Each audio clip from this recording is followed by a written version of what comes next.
A hard-working single dad, a beloved teacher, does the unthinkable. He fails the star quarterback, who just happens to be the principal's son. Overnight, the school turns against him. Whispers spread through the halls, his career, his reputation, even his daughter's safety, suddenly all on the line. But then, the boy he failed shows up at his door with a secret that could change everything. A secret so raw, so unexpected, it threatens to expose a much bigger truth the school has been hiding for years.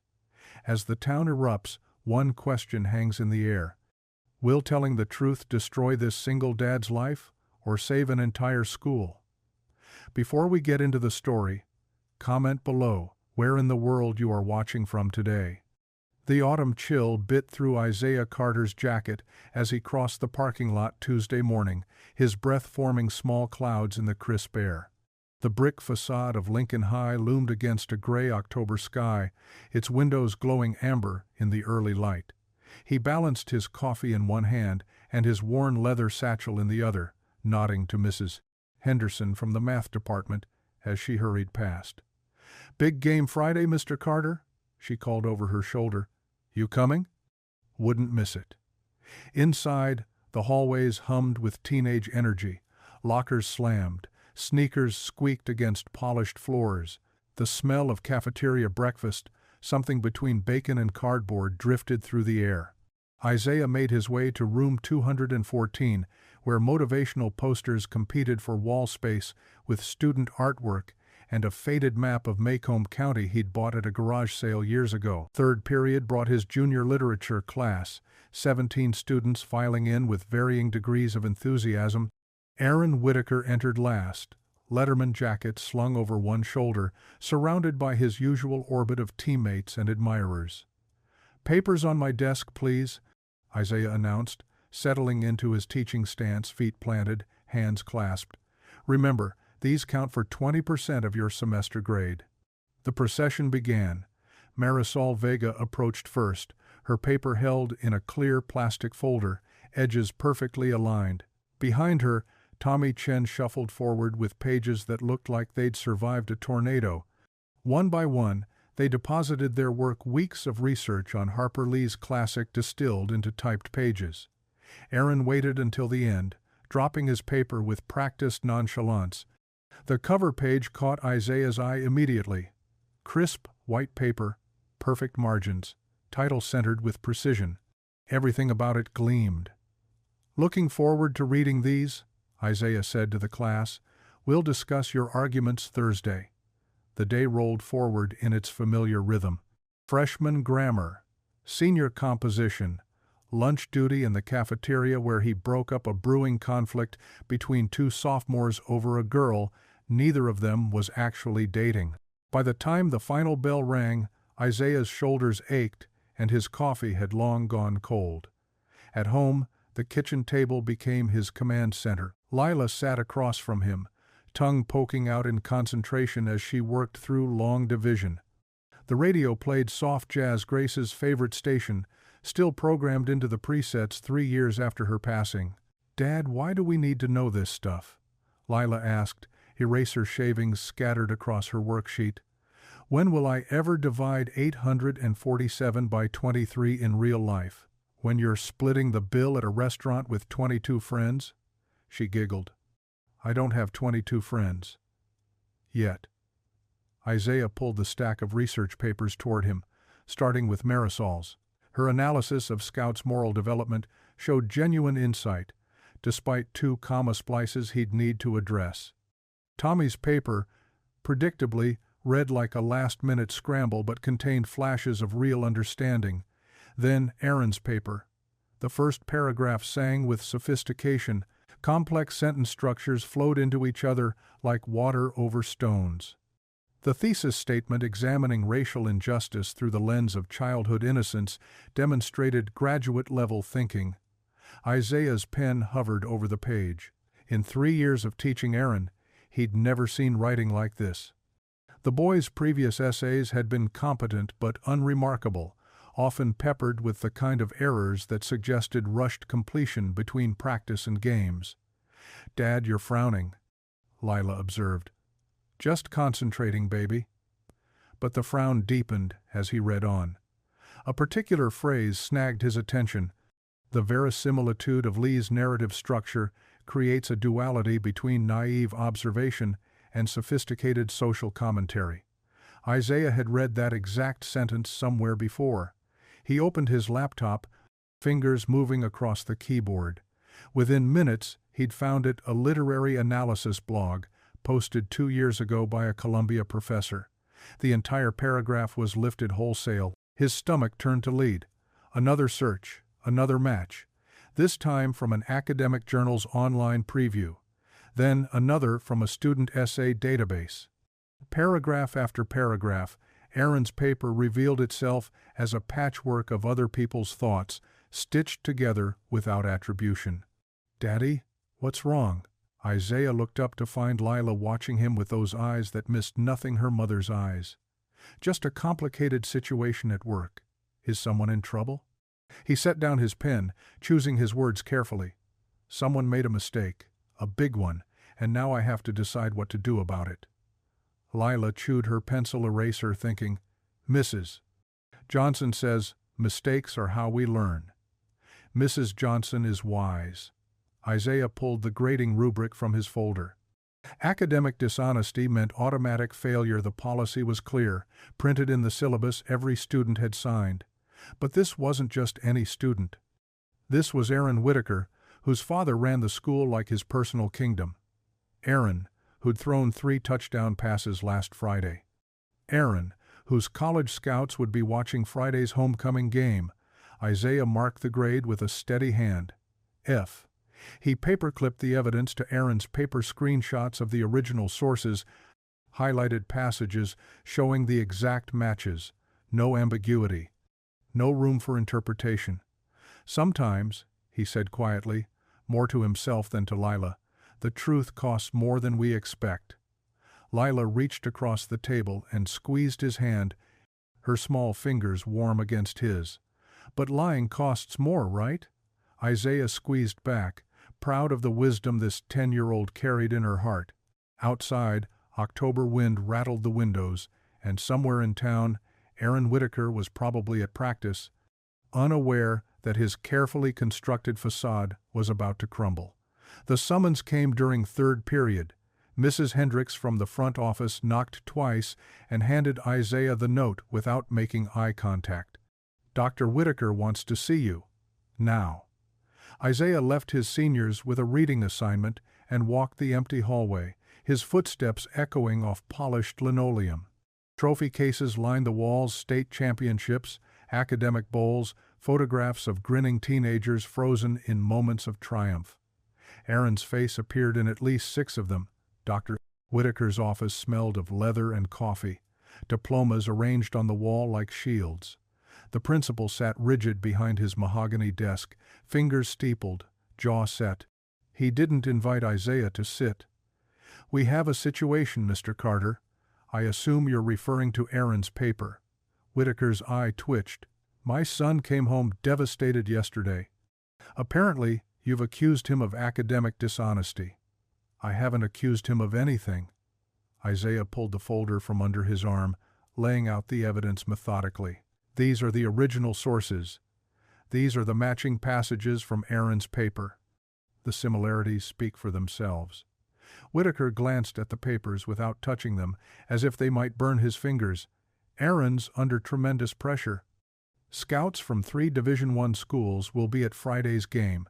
His entire future, his future should be built on integrity, not deception." The temperature in the room seemed to drop 10 degrees.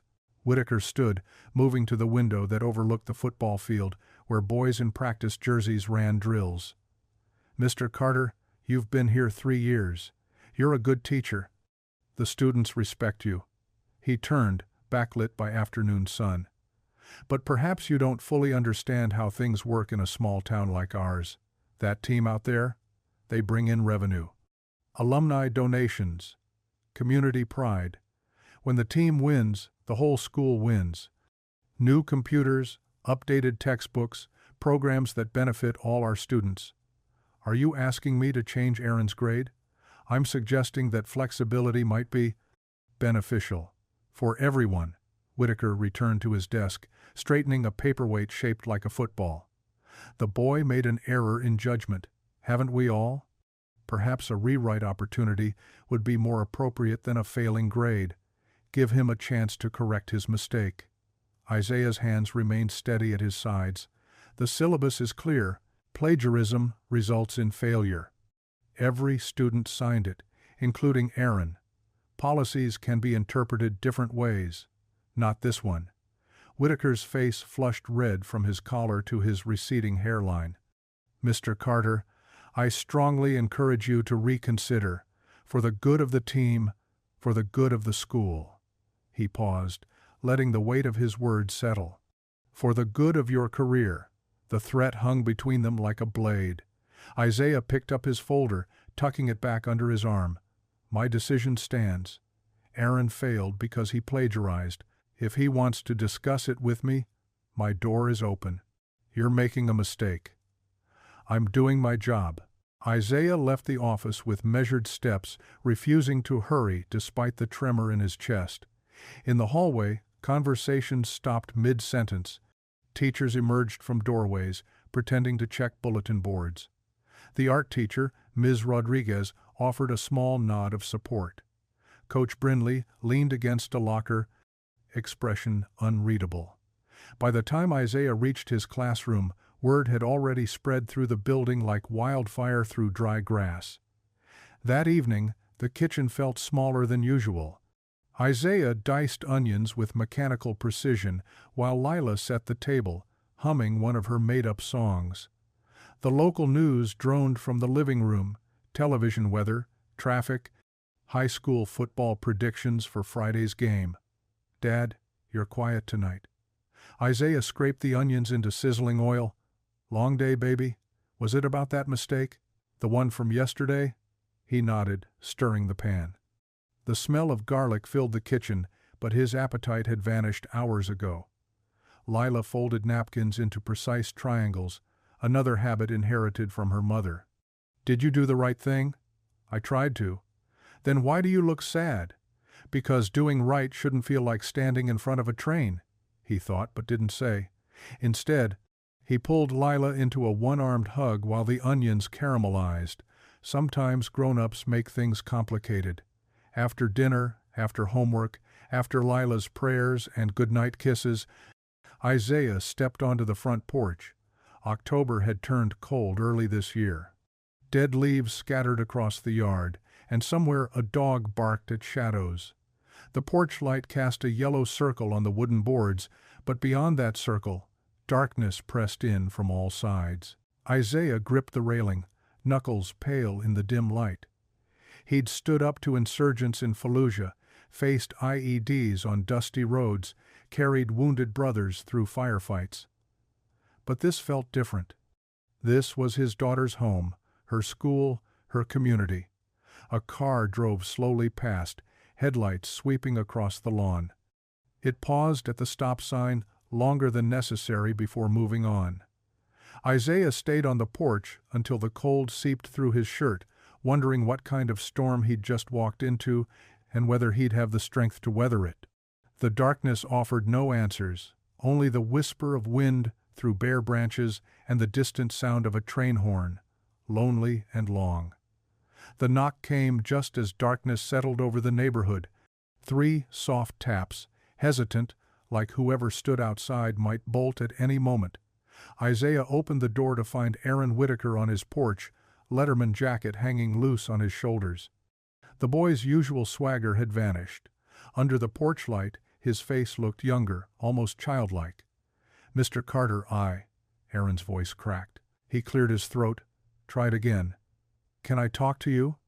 Isaiah stepped aside. Come in. No, I mean here is fine, if that's okay.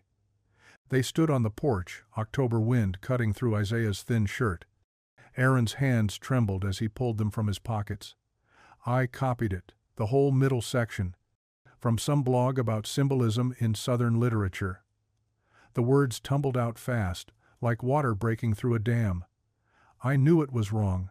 I knew you'd catch it. Part of me wanted you to catch it. Isaiah waited. In 17 years of teaching, he'd heard plenty of excuses. But this wasn't heading toward an excuse. Aaron's shoulders shook. I can't read. Not like everyone else. The letters, they jump around, they flip. Sometimes whole words disappear and reappear somewhere else on the page. I've been faking it since 3rd grade. The quarterback who led the team to state semifinals, who called plays and memorized formations, couldn't read. Isaiah's chest tightened. I record everything on my phone. Listen to it over and over. My girlfriend reads my textbooks to me, thinks she's helping me study. I've never told anyone. Not even my dad, especially not my dad. Aaron's laugh came out bitter. You know what he says about kids in special ed? Calls them the short bus squad? Says they drag down test scores. Aaron, please don't change the grade. The boy's eyes glistened. I deserve to fail. I cheated. But would you help me? Really help me? Not just pass me along like everyone else? Isaiah gripped the porch railing. This boy, who an hour ago represented everything wrong with the system, now stood before him, stripped of all pretense. You want to keep the failing grade and learn anyway? I want to read To Kill a Mockingbird myself. Actually read it. Not listen to it. Not have someone explain it to me. Read it. Aaron wiped his face with his jacket sleeve. I'm tired of being stupid. You're not stupid. I can't read a menu without panicking. That's not stupidity. That's likely dyslexia, and it has nothing to do with intelligence. Isaiah studied the boy's hunched shoulders, the shame that had been eating at him for years. I'll help you. We'll meet twice a week, early mornings before practice. You'll need to be tested officially. Get proper accommodations. My dad will. Your dad doesn't have to know until you're ready to tell him. But Aaron, this work will be harder than anything you've done on that field. The boy straightened slightly. I'm not afraid of hard work. Good. Tuesday and Thursday, 6:30 sharp. Bring the book. Aaron nodded, turned to leave, then stopped. Mr. Carter? Why are you doing this? After what I did? Isaiah thought of his own father, who'd worked double shifts at the factory but still helped him with homework every night.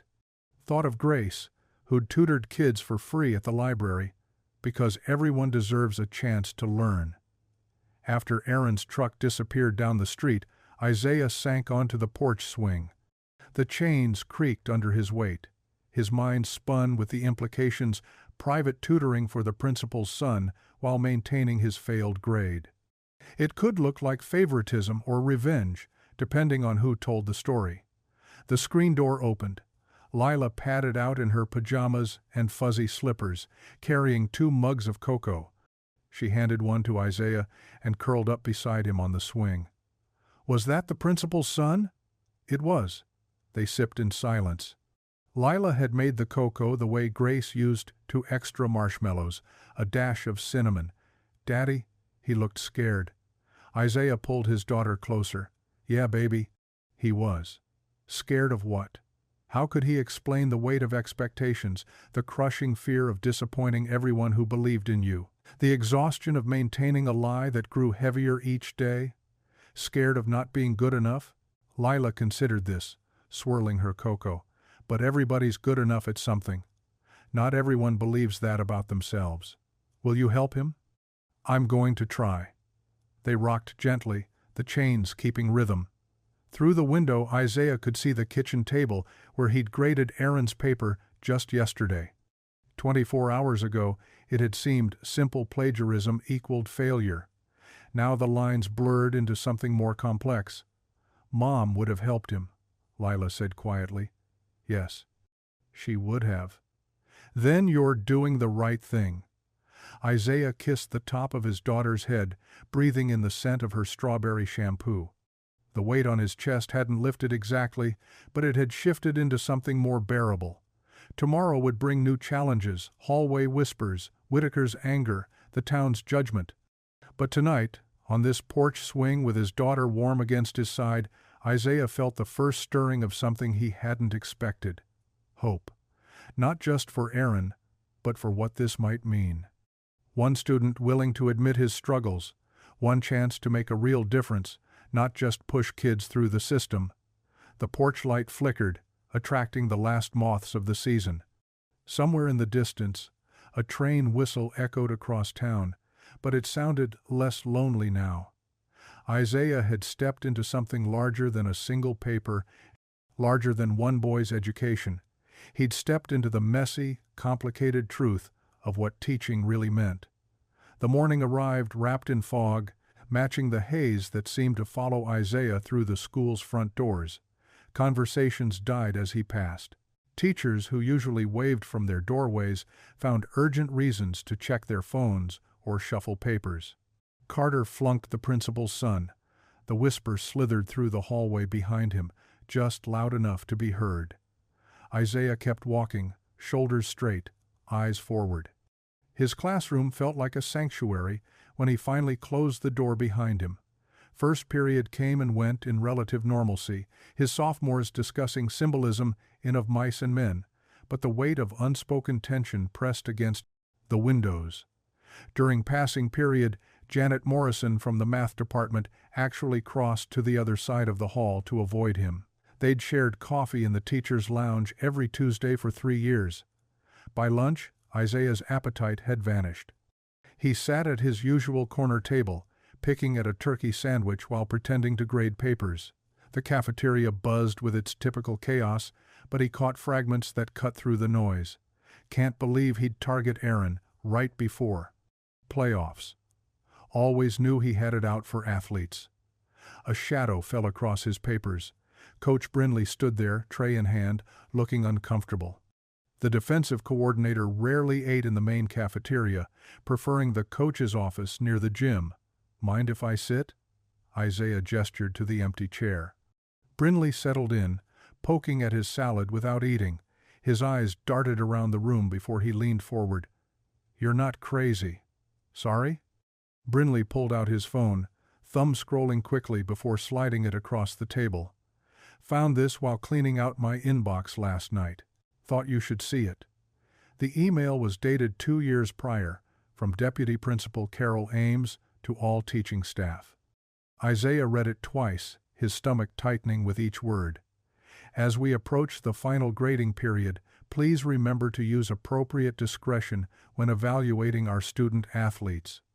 These young people balance tremendous pressure, and we should consider their whole contribution to our school community.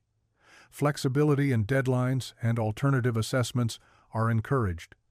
Remember, we're not just teaching subjects, we're building futures." Below it, a forwarded chain showed similar messages going back 5 years. Different wording, same message, look the other way. "It's bigger than Aaron," Brindley murmured, stabbing a tomato. "Been going on since before you got here. Most of us just went along." "Why show me this?" Brindley's jaw worked like he was chewing words before spitting them out. "Because I've got a daughter starting here next year. Want her to earn her grades, not get handed them because she can run fast." He stood, leaving his mostly untouched salad. "There's more where that came from, if you need it." The coach walked away, shoulders hunched like he was heading into a strong wind. Isaiah stared at the phone screen until the words blurred. This wasn't about one paper or one student. It was systemic, rooted deep in the school's culture. The rest of the day crawled past. Aaron appeared briefly in the hallway between 6th and 7th period, dark circles under his eyes, teammates flanking him like bodyguards. Their eyes met for a moment, Aaron's filled with something between gratitude and fear before the crowd swept him away. At home, Isaiah helped Lila with her multiplication tables while his mind churned. She noticed his distraction, reaching across the kitchen table to pat his hand. "Rough day, Daddy?" "Complicated day." After dinner, mac and cheese with hot dogs, Lila's favorite Isaiah opened his laptop while she practiced piano in the living room. Her simple melody drifted through the house as he typed, "Dear Superintendent Delgado." He paused, remembering Ruth Delgado when she was just Ruth, working nights at the processing plant and attending his adult education classes on weekends. She'd been hungry to learn, fierce in her determination to get her diploma. Now she ran the entire district. "I hope this email finds you well. I'm writing regarding a matter of academic integrity that extends beyond a single incident. He attached Brinley's emails, plus his documentation of Aaron's plagiarism. His fingers hesitated over the keyboard. Once he sent this, there would be no containing it to Whitaker's office or the school building. This would ripple outward, touching the district, maybe beyond. "Daddy, come pray with me." Lila stood in her bedroom doorway, already in her pajamas. Isaiah closed the laptop and followed her. They knelt beside her bed, her small hand warm in his. "Dear God," Lila began, "thank you for today. Thank you for Daddy being brave. Help the scared boy who came to our house. Help Daddy's friends remember to be nice to him. And help us do what Mommy would do. Amen. Amen." Isaiah tucked the quilts around her, kissed her forehead. "Love you, baby girl. Love you more. Love you most." Back at his laptop, Isaiah read the email once more. His finger hovered over the send button. Through the window he could see the Johnsons' porch light next door, steady and sure. Somewhere across town, Aaron was probably lying awake, dreading tomorrow. Brinley was maybe second-guessing his courage. Ames was likely planning her next move, unaware that her old emails had surfaced. Isaiah clicked send. The little whoosh sound seemed impossibly loud in the quiet kitchen. He'd just escalated this beyond the school walls, beyond Whitaker's control. There would be investigations, questions, probably retaliation, but somewhere Grace was proud of him. He could almost hear her voice. "Truth doesn't need defending, honey. Just revealing." Isaiah closed the laptop and turned off the kitchen light, knowing that tomorrow would bring a different kind of storm. One that had been building for years, waiting for someone to finally say, enough. The Friday pep rally filled the gym with controlled chaos. Blue and gold streamers twisted from the rafters like tornadoes frozen mid-spin. The marching band's drums pounded through the bleachers, making the metal vibrate under hundreds of stomping feet. Isaiah sat in the faculty section, sandwiched between the algebra teacher who wouldn't meet his eyes and the librarian who kept patting his arm in silent support. 3 days since he'd sent that email to Superintendent Delgado. 3 days of whispers cutting off when he entered rooms, of students watching him with curious eyes, of Aaron showing up each evening for tutoring with shoulders bent under invisible weight. The cheerleaders launched into their routine, pom-poms catching the harsh gym lights. Isaiah watched them flip and spin, remembering Lila's attempt at a cartwheel that morning. She'd crashed into the couch, laughing, and he'd caught her before she could knock over Grace's photograph. "Ladies and gentlemen, your principal, Dr. Thomas Whitaker." The crowd erupted. Whitaker strode to center court, his suit crisp, despite the October heat, trapped in the gym. He raised both hands, and the noise gradually died to eager murmurs. "What a season we're having." More cheers. Isaiah's stomach clenched. These rallies always ran the same script: celebrate the team, thank the boosters, remind everyone that football brought prestige and funding to their little school. "Before we bring out our warriors," Whitaker continued, his voice bouncing off the walls, "I want to talk about excellence, real excellence." The gym quieted. This wasn't part of the usual routine. Excellence isn't just about grades on a paper. Whitaker's eyes swept the faculty section, pausing deliberately on Isaiah. It's about understanding the whole child, the pressures they face, the battles they fight that we never see. Heat crawled up Isaiah's neck. Around him, teachers shifted uncomfortably. "Some educators," Whitaker's voice sharpened, "forget that our students are more than just assignments to grade. They're young people carrying the weight of this community's hopes. They deserve teachers who see their full humanity, not just their mistakes." The algebra teacher beside Isaiah suddenly found her shoes fascinating. Across the gym, students exchanged confused glances. The attack was subtle enough to maintain plausible deniability, sharp enough to cut. "We need educators who build up, not tear down, who understand that sometimes mercy teaches more than judgment." Isaiah's hands curled into fists against his thighs. Every word was a calculated strike, delivered with a politician's smile. "Deputy Principal Ames, standing near the exit, watched with satisfaction creeping across her face. That's why I'm proud of our teachers who get it. Who understand that education is about the whole child, the whole future, the whole dad. The single word cracked through the gym like a gunshot. Aaron stood in the senior section, his Letterman jacket bright against the bleachers. His teammates grabbed at him, hissing for him to sit down, but he shrugged them off and started walking down the steps. "Aaron, this isn't," Whitaker's microphone crackled. "I need the mic." The gym held its breath. Aaron reached the floor, his new cleats, the ones he'd worn to tutoring yesterday while struggling through Steinbeck, squeaking against the polished wood. His face was white as paper, but his stride never faltered. Whitaker's smile flickered like a bad bulb. "Son, we can talk later. Please, Dad. Just, please." Something in Aaron's voice made his father step back. The microphone changed hands with a small feedback shriek that made everyone wince. Aaron stood at center court, 3,000 eyes on him. His teammates leaned forward, the cheerleaders frozen mid-formation. Even the band kids lowered their instruments. Isaiah watched the boy's Adam's apple bob as he swallowed.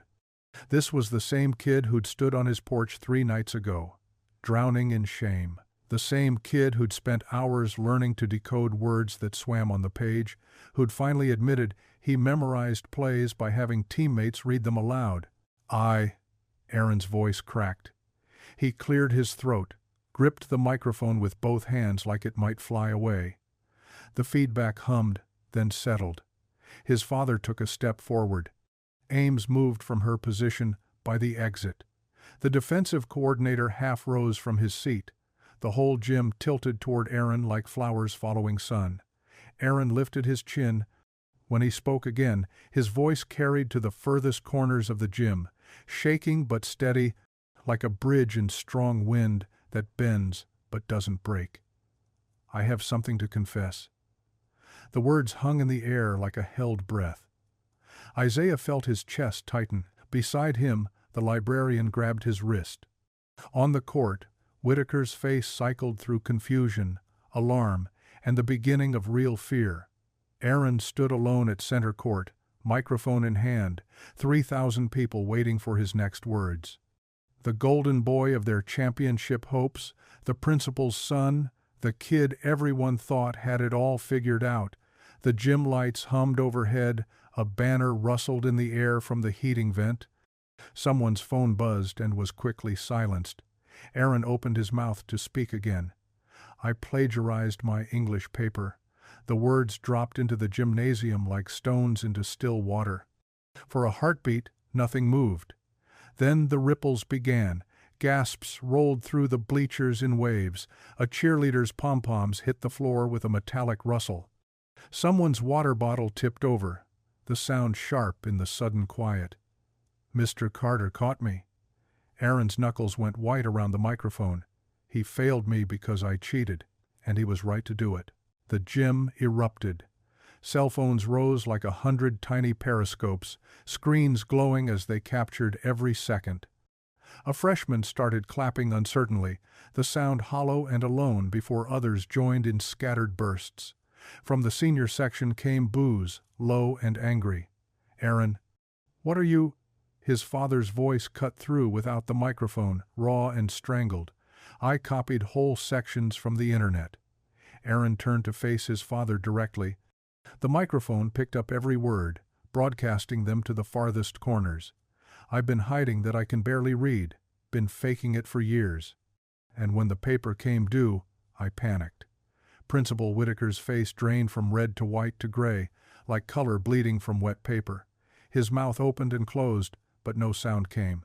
"Mr. Carter gave me a chance to explain. I stayed quiet. He did his job." Aaron's voice grew stronger. "He's been tutoring me these past few days, teaching me what I should have learned years ago if I hadn't been too proud to ask for help." Isaiah sat frozen in the faculty section.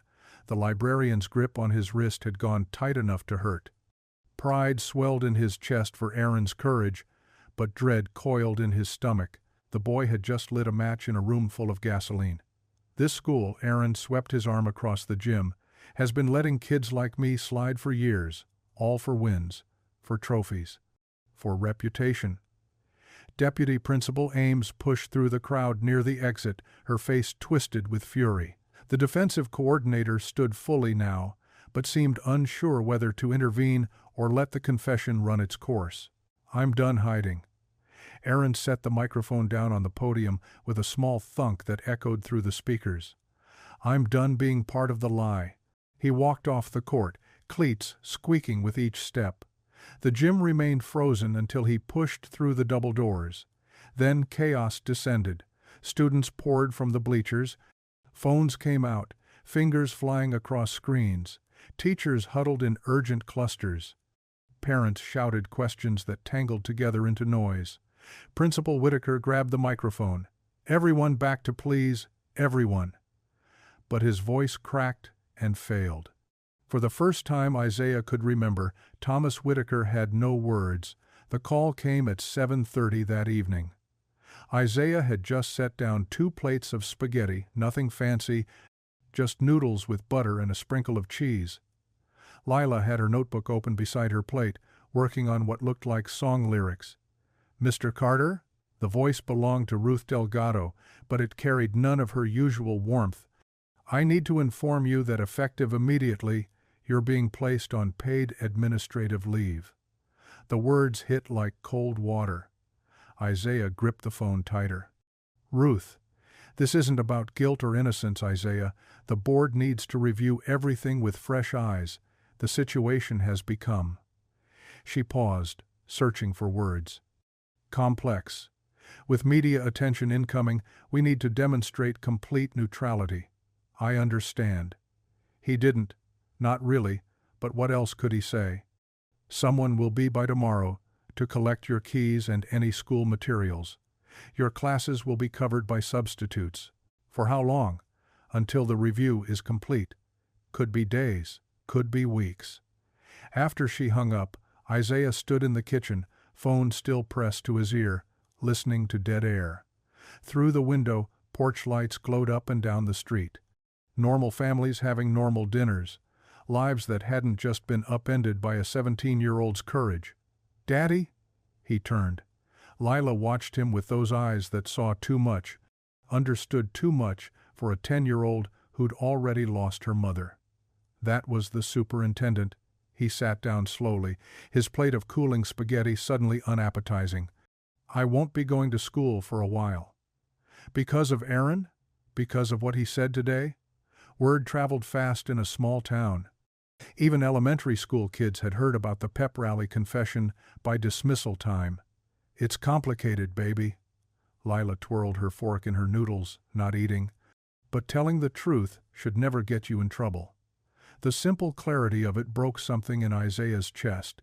He pushed back his chair and pulled her into his arms, breathing in the smell of her strawberry shampoo, feeling her small hands pat his back the way she'd taken to doing since Grace died, comforting him, even as he held her. "You're right. It shouldn't." "Then why?" "Because sometimes, sweetheart, when one person tells the truth, it makes everyone else's lies visible. And that scares people." She pulled back to look at him. "Aaron was brave today, wasn't he? Very brave. And you're brave too. For doing the right thing, even when it's hard." Isaiah hugged her tighter, his eyes burning. Outside, a dog barked. A car door slammed. The ordinary sounds of evening in a town that had no idea what storm was about to break over them.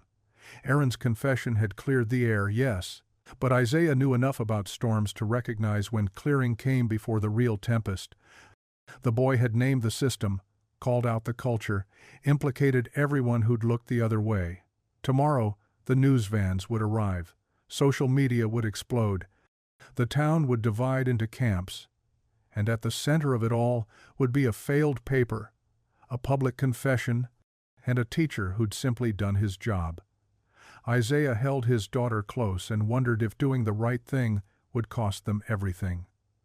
Isaiah paced from kitchen to living room for the 4th time that morning. The coffee maker gurgled its final drops. Outside, cars passed on their way to work, to school, to normal Tuesday routines. He checked his phone again, 17 missed calls from reporters, 43 unread emails, and a text from Coach Brinley. Hang in there. The house felt wrong with sunlight streaming through windows at 9:30 on a school day. He should be discussing symbolism in the crucible with his second-period juniors right now. Instead, he stood in his kitchen, a man suddenly without purpose. 3 sharp knocks interrupted his spiral.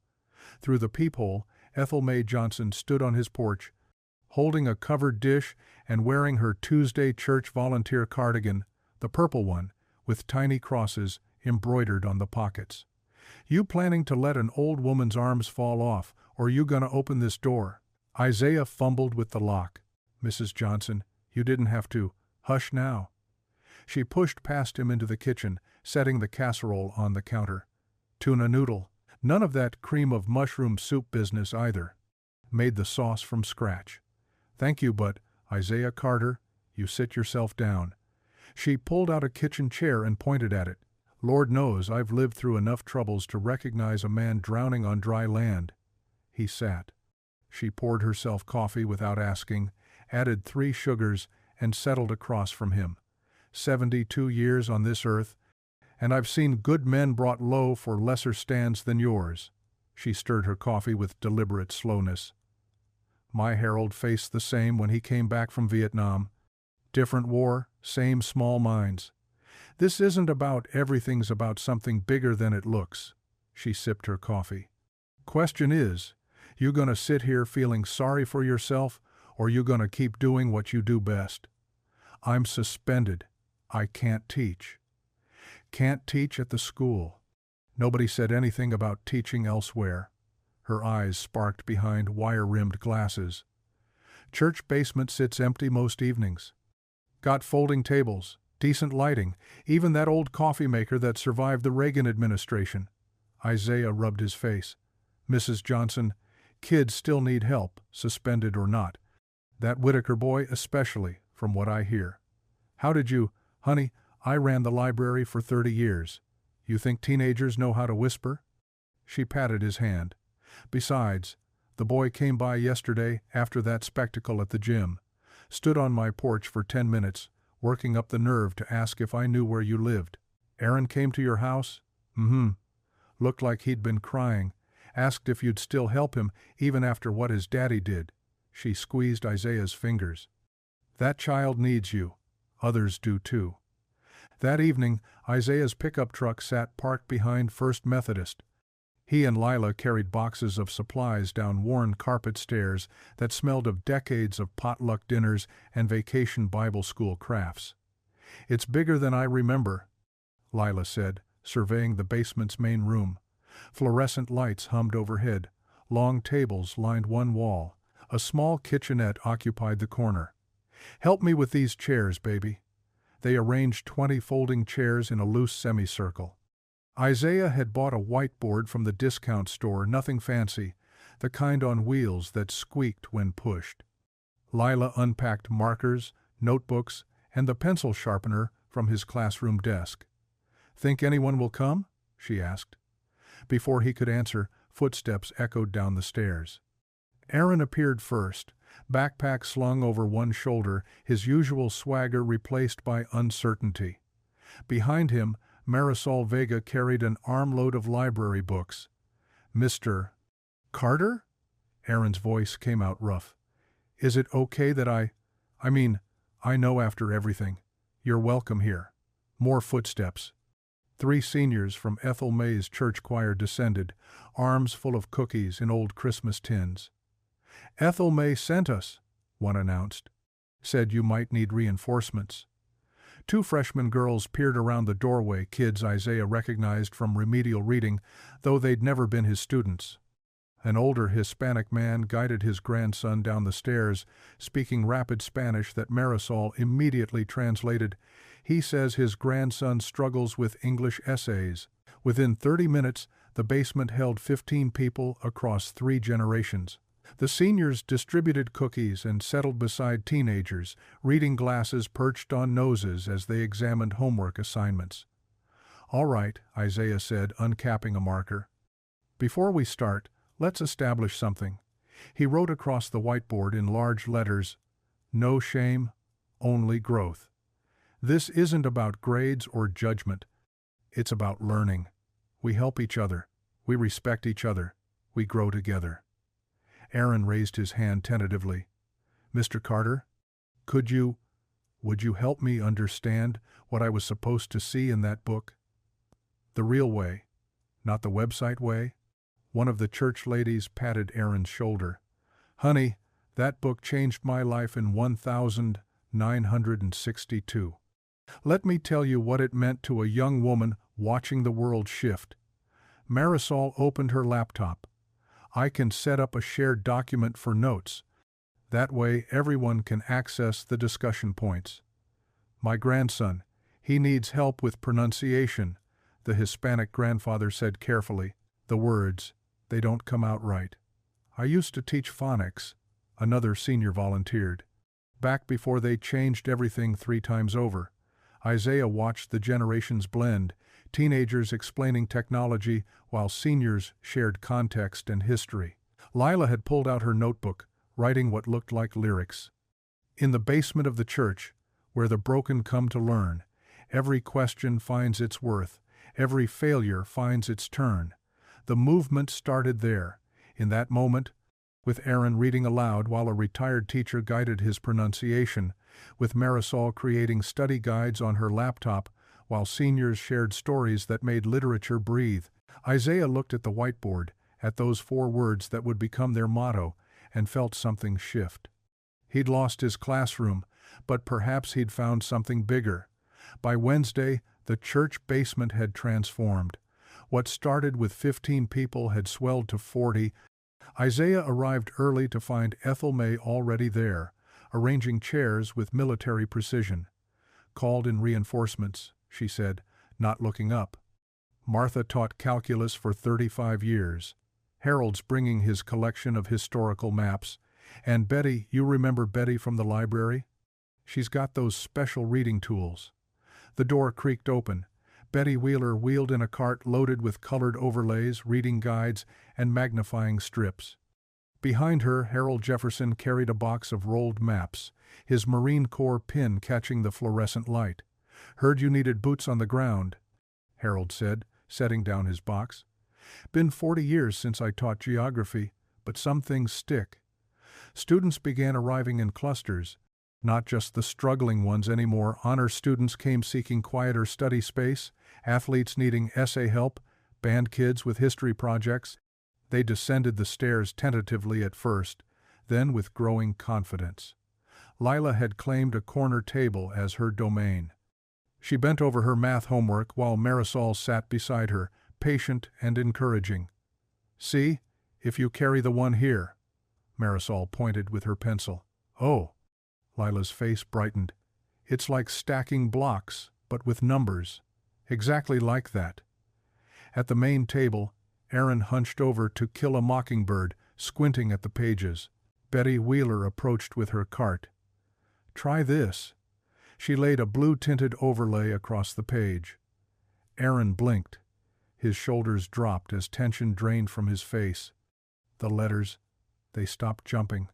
"Dyslexia is more common than people think. Nothing wrong with your brain, honey. Just needs different tools."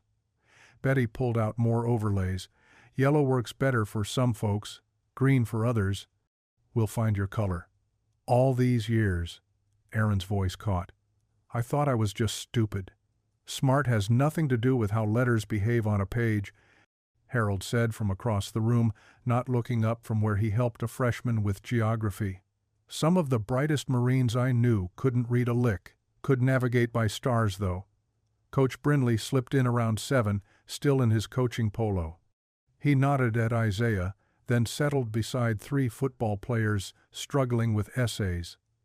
"Thesis statement," he said quietly. "Think of it like calling a play. You announce what you're going to do, then you execute." "Coach?" one boy asked, surprised. "You know about writing?" "English minor," Brindley admitted. "Don't spread it around." The room hummed with concentration and quiet conversation. Martha worked through algebra with a group of sophomores, her explanations clear and patient. Harold had unrolled a map of Civil War battlefields, connecting history to geography while students took notes. In the kitchenette, church ladies had established a cocoa station. The ancient percolator gurgled, filling the air with chocolate and cinnamon. They distributed cups without asking, simply appearing at elbows with warm mugs and knowing smiles. "This is like having grandparents," one girl said softly, accepting her cocoa. "Mine all live in Mexico." "Well, you've got us now," the church lady replied. "Every Wednesday, Thursday, and Friday, same bat time, same bat channel." Isaiah moved between groups, observing more than teaching. The magic wasn't in his instruction, it lived in these connections, forming across generations. A Vietnam veteran explaining metaphors through military strategy. A retired teacher showing calculator tricks. Teenagers teaching seniors to use online research databases while seniors shared stories that made history real. "Mr. Carter?" Marisol appeared at his elbow. "I set up a shared calendar online. People can sign up for specific help like Betty on reading stuff, Harold for history. That okay?" "More than okay." Aaron stood to stretch, the blue overlay clutched in his hand like treasure. He caught Isaiah watching and crossed over. "My dad called it babysitting," he said quietly. "This whole thing. Said you're running a daycare for failures. What do you think?" Aaron looked around the room. At Betty showing another student overlay colors. At Harold and 3 kids bent over maps. At Lila and Marisol giggling over fractions. "I think," he swallowed, "I think this is what school should feel like." By 9 o'clock, parents had begun arriving for pickup. They lingered in the doorway, watching their children work beside retirees, seeing focus and engagement that homework battles at home never produced. As the last student left, Isaiah grabbed a broom.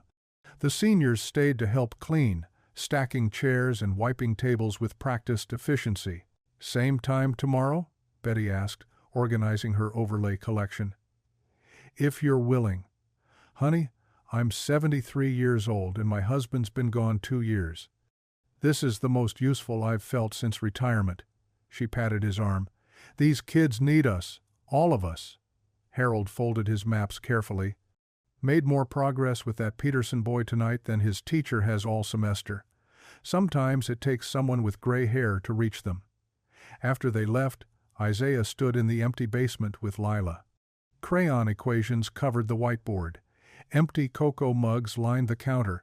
The space still hummed with phantom energy. "Daddy," Lila said, taking his hand. "It feels like family down here." Isaiah squeezed her fingers, looking at the words still visible on the whiteboard. "No shame, only growth." "Yeah, baby. It really does." The Grand Friend Study Hall had been born not from any grand design, but from simple, need-meeting, willing hearts. 2 days later, the basement buzzed with its usual Friday energy when an unfamiliar woman slipped through the door.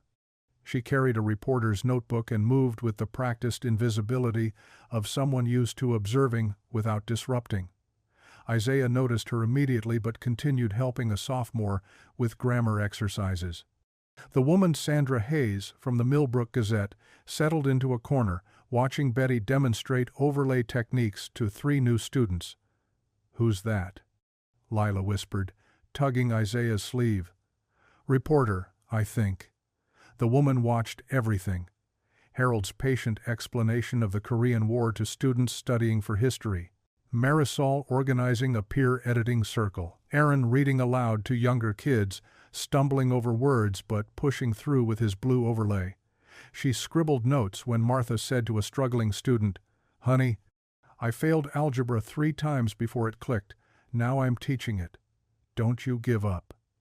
She photographed the donated supplies stacked in corners, boxes of pencils from the Rotary Club, notebooks from the Methodist Women's Circle, granola bars from the grocery store manager whose daughter attended sessions. When she finally approached Isaiah, her eyes were bright with interest. "Mr. Carter, I'm Sandra Hayes. Mind if we talk? I'm working with students right now." "I can see that." She gestured around the room. This is remarkable. A suspended teacher running free tutoring from a church basement, seniors volunteering their time. The suspension is pending review, Isaiah said carefully, because you failed the principal's son for plagiarism. I can't discuss individual students. Sandra smiled. Aaron Whitaker already went public at that pep rally. Half the school has it on video. She nodded toward where Aaron helped a freshman with reading comprehension. That takes courage. From both of you. Before Isaiah could respond, she moved on, interviewing seniors and students. Harold spoke about finding purpose in retirement. Betty discussed dyslexia statistics. Marisol explained the online scheduling system she'd created. Aaron, when approached, simply said, "Mr. Carter did right by me. First adult who ever has." Saturday morning's paper landed on doorsteps with the headline, "Suspended Teacher Builds Community Classroom." The article painted Isaiah as a man of principle, the tutoring sessions as grassroots education reform, and the seniors as unsung heroes bridging generational gaps. Isaiah's phone rang before he'd finished his coffee. "Isaiah?" "Ruth Delgado." The superintendent's voice carried its usual measured authority. "I read this morning's article. I didn't seek out the coverage, ma'am. I know. But it's opened important conversations. The school board wants to discuss your reinstatement. Can you meet Monday?" "Yes, ma'am." "Good. And Isaiah, what you're doing in that church basement, it's what education should be. We need to talk about making it official." After hanging up, Isaiah found Lila at the kitchen table, carefully cutting out the newspaper article. "For my scrapbook," she explained. "Mom would have liked this story." The doorbell interrupted breakfast. Isaiah opened it to find a delivery boxes of books, school supplies, even a second-hand projector from the library's surplus. "Donation from the Kiwanis Club," the delivery man said. "There's more coming. Whole town's talking about what you're doing." That afternoon, while setting up the projector with Harold's help, Isaiah's phone buzzed with text after text. Parents thanking him, teachers offering to volunteer, a local business owner wanting to sponsor snacks. But not all responses were positive. At Monday's session, Principal Whitaker appeared in the doorway. His face was stone as he watched his son help younger students with reading exercises. "Aaron," he called sharply. "Time to go." "Dad, I'm not done." "Now." Aaron's shoulders slumped. He looked at Isaiah apologetically before following his father out. The room stayed quiet for a moment before Betty broke the silence. "That man's pride is hurting something fierce." The week progressed with growing momentum. More students arrived each night. The Gazette ran a follow-up about the Grand Friend Study Hall, featuring a photo of Harold and 3 teens bent over a history textbook. But Isaiah noticed the pushback too. Certain teachers stopped returning his calls. Someone left a note on his car, "Stop making us look bad." Deputy Principal Ames drove by the church each evening, watching from her sedan. Thursday night, Aaron returned, despite his father's objections. He arrived after football practice, still in his jersey. "Dad thinks I'm at Burger King," he admitted to Isaiah. "But I need this.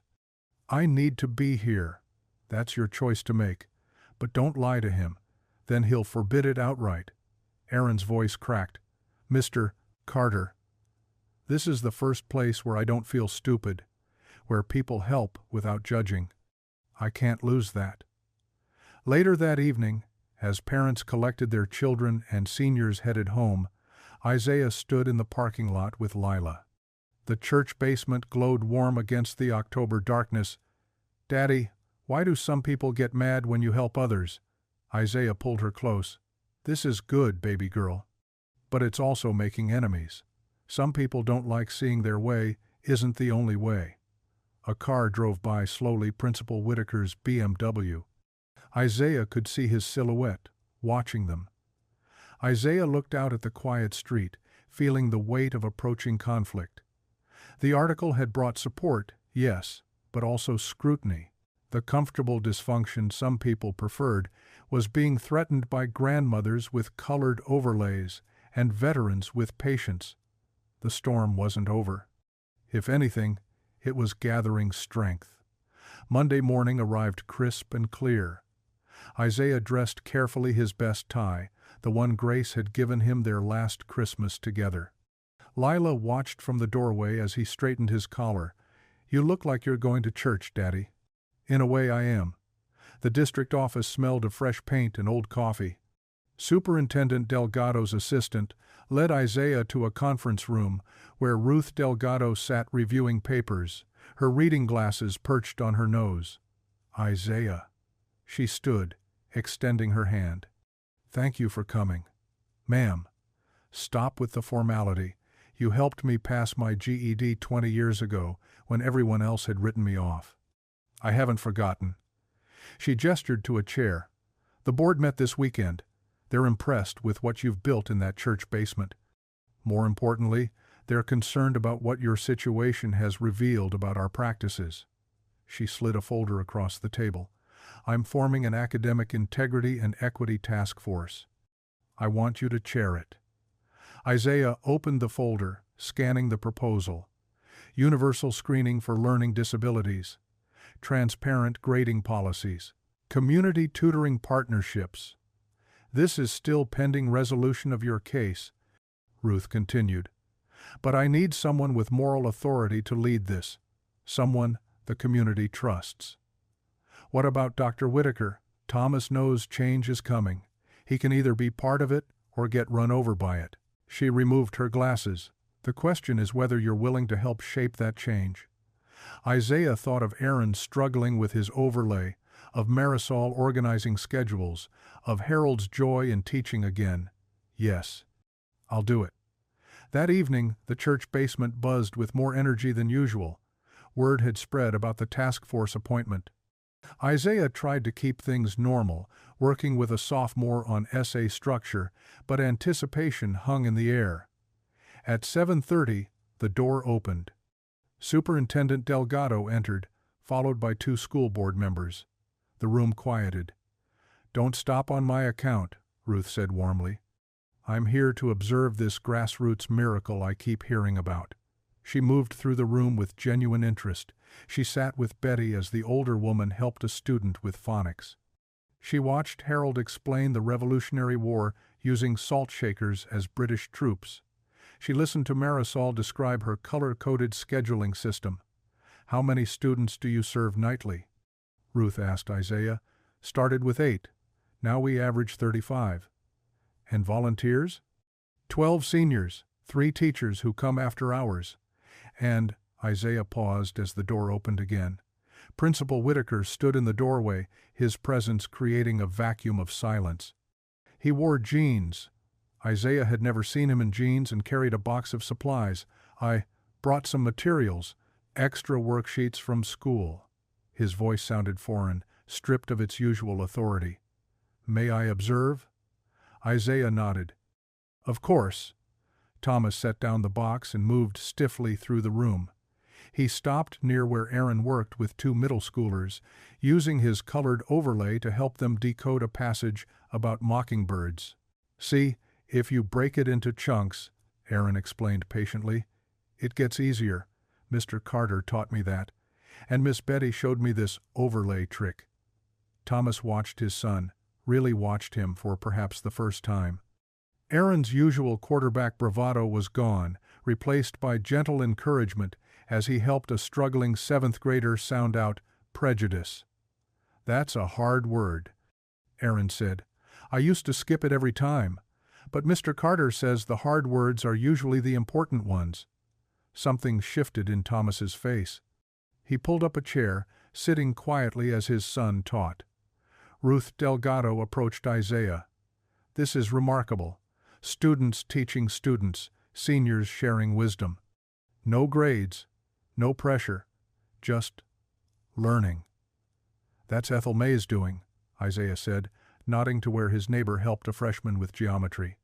"She said learning should feel like Sunday dinner, everyone welcome, everyone fed." Ruth smiled. "We need to capture this, scale it. But without losing what makes it special." "The minute you try to systemize grace," Isaiah replied, You lose it. Then help us not lose it. That's why I need you on that task force." Near 9 o'clock, as the session wound down, Thomas Whitaker approached Isaiah. The two men stood apart from the others, the weight of past conflicts between them. "My son reads better here in 2 weeks than in 17 years of schooling," Thomas said quietly. "What does that say about me? About what I've built?" "It says you're human. We all have blind spots." Thomas's jaw tightened. "I've been so focused on winning test scores, championships, college placements, I forgot about learning. About kids like Aaron who don't fit the mold I created. He fits fine. The mold was wrong." Thomas extended his hand. Isaiah took it. Driving home, Lila sang softly in the back seat one of her made-up hymns about light in dark places. Isaiah caught glimpses of her in the rear-view mirror, her face peaceful, content. "Daddy," Mr. Whitaker looked sad tonight. "Sometimes admitting you're wrong is sad before it's freeing. Like when I broke Mom's vase and told you?" Exactly like that. The streets were quiet, most houses dark, except for porch lights. Isaiah allowed himself a moment of hope. The task force, Ruth's support, even Thomas's awkward attempt at reconciliation, maybe they were turning a corner. "Daddy?" Lila's voice was drowsy now. "I think we're helping fix things." Isaiah smiled, daring to believe she might be right. The worst might actually be behind them. The school board meeting room hadn't seen a crowd like this in years. Every seat filled by 7 o'clock parents squeezed along walls, students cross-legged in aisles, seniors clutching purses and canes near the exits. The fluorescent lights cast harsh shadows, but warmth radiated from the packed bodies. Isaiah sat in the third row with Lila beside him, her small hand in his. Ethel May occupied the aisle seat, resplendent in her powder-blue Sunday hat with the silk roses. "Standing room only," she murmured. "Lord's working tonight." Board President Margaret Chen called for order 3 times before the crowd settled. This workshop addresses recent concerns about academic integrity and student support. We'll hear public testimony first. Marisol Vega approached the podium. Her hands trembled slightly, but her voice carried clear and strong. "My name is Marisol Vega. I'm a junior. Honor roll every semester." She paused, gathering courage. "But most teachers don't know my name. They see my grades, not me. When my mom couldn't help with homework because she works 3 jobs, when I needed someone to review my college essays, when I asked for extra help in calculus, I was told to figure it out because I was smart enough." The room listened, rapt. Mr. Carter saw me. At the church basement sessions, he remembered my name, asked about my family, made sure I understood not just the answer, but why. The seniors there, Miss Betty, Mr. Harold, they became the grandparents I never had. That basement isn't just about tutoring, it's about being seen. She returned to her seat amid strong applause. Several board members wrote notes. Aaron Whitaker rose next. His Letterman jacket stayed behind. He wore a simple button-down that made him look younger, more vulnerable.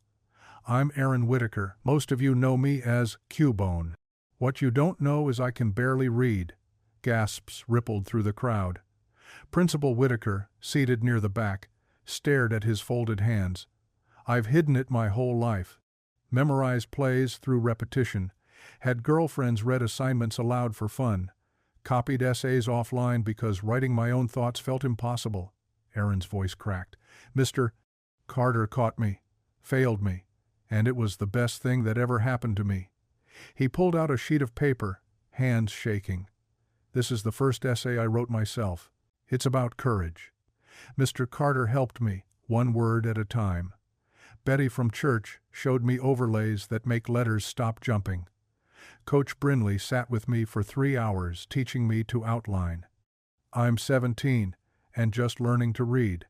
That's not Mr. Carter's failure, that's the system's failure for never catching it." When he finished, the silence was absolute. Then someone started clapping slow, deliberate. Others joined until the room thundered with applause. Ethel May rose last, adjusting her hat with practiced dignity. Ethel Mae Johnson, retired librarian, lifetime resident. She surveyed the room like a general reviewing troops. I taught some of you to read, married your parents, buried your grandparents. So listen close. The room leaned in. That church basement is holy ground, not because it's church property, but because truth lives there. Children admitting they can't read. Teachers coming after hours without pay. Seniors sharing 7 decades of wisdom. You want to fix education? Stop measuring and start seeing. Stop competing and start connecting. She fixed each board member with a pointed look. Mr. Carter didn't just fail a paper. He saved a boy. He's shown this whole town what education could be, should be. Truth and kindness in every classroom. Help for every child. Dignity for every learner. You'd be fools not to bottle what he started and pour it over this whole district. She sat down to a standing ovation. Board President Chen waited for quiet. Based on tonight's testimony and our review, the board moves to consider 2 immediate actions. First, implementation of universal dyslexia screening for all students. Second, creation of transparent grade appeal processes with student representation. The crowd erupted in approval. Furthermore, Chen continued, we recommend Mr. Isaiah Carter's immediate reinstatement pending final administrative review. His suspension appears increasingly unwarranted given the evidence of systemic issues he helped expose. Isaiah felt Lila squeeze his hand so tight it hurt. Around them, people cheered, some crying openly. That night the church basement felt different, lighter somehow. The usual Friday session had transformed into an impromptu celebration. Someone brought a sheet cake reading, "Truth Wins." The seniors clustered around their folding chair thrones, beaming like proud grandparents. "Daddy, can I play my song?" Lila asked. Isaiah nodded, and she approached the old upright piano in the corner, the one nobody had touched in years. Her small fingers found the keys, picking out a simple melody she'd been working on. Her voice, clear and pure, filled the space. When darkness seems the strongest, and truth feels awful small. Remember, light needs darkness, to be light at all. The seniors began humming along, harmonizing by instinct. Betty wiped her eyes.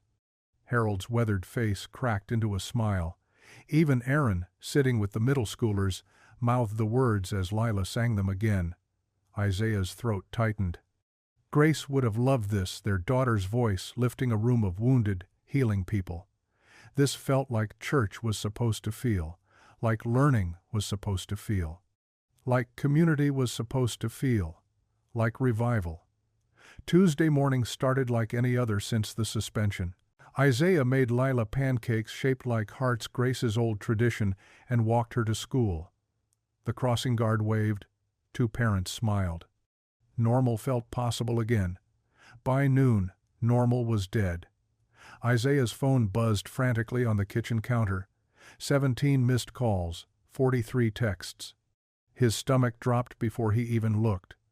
The first message from Ethel Mae read, "Don't believe the lies. Come to my house now." The leaked spreadsheet had appeared on the Millbrook Community Facebook page at 10:47 a.m. Someone using a fake profile, Concerned Educator, posted what looked like official grade records. Columns showed student names, ethnicities marked with asterisks, original grades crossed out, higher grades penciled in, all bearing Isaiah's supposed digital signature. The caption read, "While failing white students like Aaron Whitaker, Isaiah Carter secretly inflated grades for his favorites." Where's the integrity in that?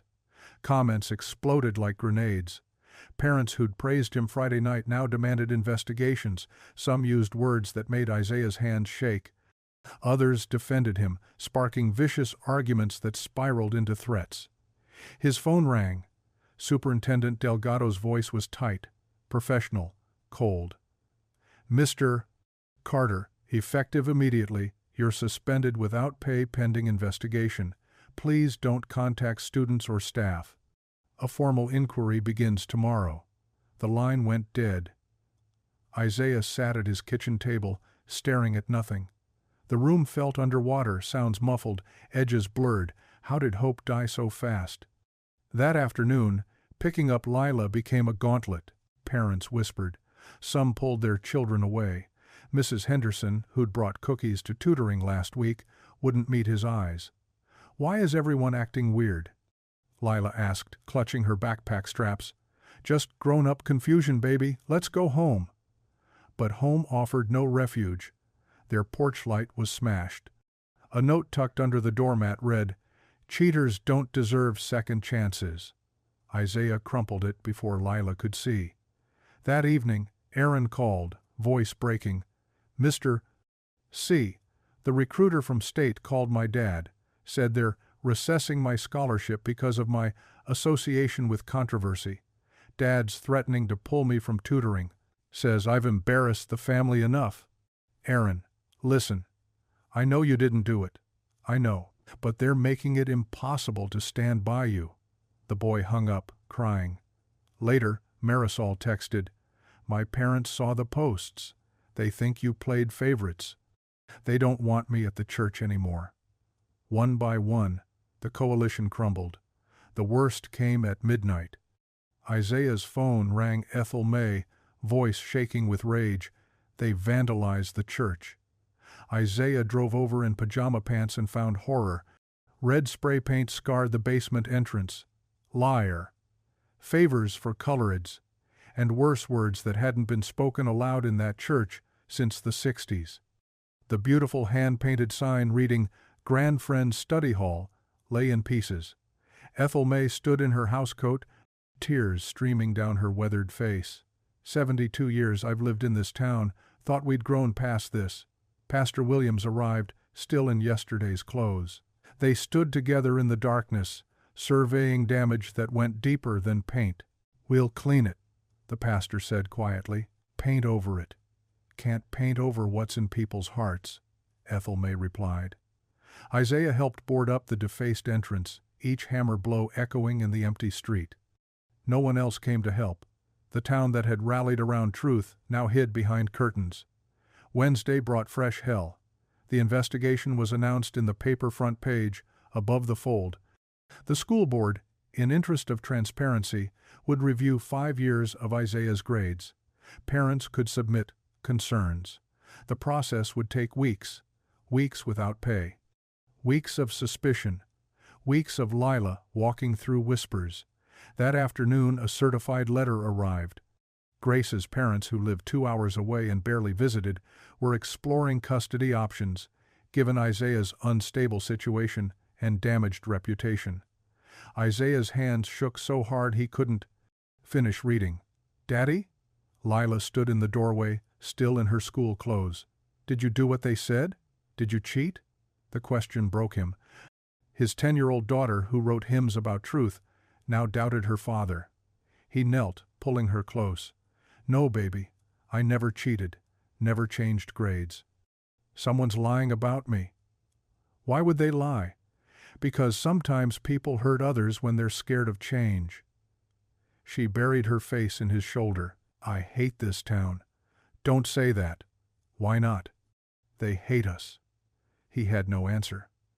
That night, after Lila finally slept, Isaiah sat at the kitchen table surrounded by boxes. He'd driven to school after hours, security watching as he packed his classroom. 11 years of teaching reduced to cardboard and tape. The teaching certificate on the wall seemed to mock him. The photos of student celebrations felt like artifacts from another life. The coffee mug Lila made him world's best teacher sat empty, accusing. His phone buzzed. An email from the district. "Please submit all grade books and student records for review by Friday." They wanted everything, every assignment, every comment, every moment of his career under a microscope, searching for sins he hadn't committed. Isaiah stared at the boxes. Maybe it was time to quit, find work somewhere else. Start over where nobody knew about failed papers and leaked spreadsheets and vandalized churches. Where Lila could be just a kid again. Where truth didn't cost everything, Dawn broke gray and cold over the church parking lot. Isaiah arrived with a bucket of soapy water, steel wool, and paint thinner he'd bought with grocery money. The slurs seemed darker in daylight, angrier somehow. He started scrubbing. The paint resisted, clinging to brick like the hate that put it there. "You're early." Ethel May stood behind him, arms full of rags and brushes. She'd changed from her housecoat into work clothes, faded jeans, and a sweatshirt that read, "Blessed and Determined." "Couldn't sleep," Isaiah admitted. "Me neither." She knelt beside him, attacking the ugliest word with fierce determination. "Won't let this poison stand on God's house." By 7, others arrived. Not the young families or working folks. They had jobs, fears, reputations to protect. But the seniors came. Mr. Chen from the senior center, still spry at 82. Mrs. Rodriguez, who'd taught kindergarten for 40 years. Vietnam veterans from Ethel May's grief support group. They worked in silence mostly, scrubbing, painting, sweeping glass from broken signs. Seen worse in Alabama in '63, Mr. Chen said quietly, working on a particularly stubborn letter. Folks thought they could scare us off then too. Mrs. Rodriguez mixed primer in a paint tray. "My husband faced this when he came from Mexico. They spray-painted our restaurant 3 times before the town accepted us. The old soldiers shared paintbrushes and war stories, treating this like another mission. By noon, the worst was covered. Fresh white primer hid the hate, though shadows still showed through if you knew where to look. The seniors shared sandwiches from coolers, but Isaiah couldn't eat. His phone kept buzzing bills, lawyers, threats. "You head home," Ethel May said, noticing his trembling hands.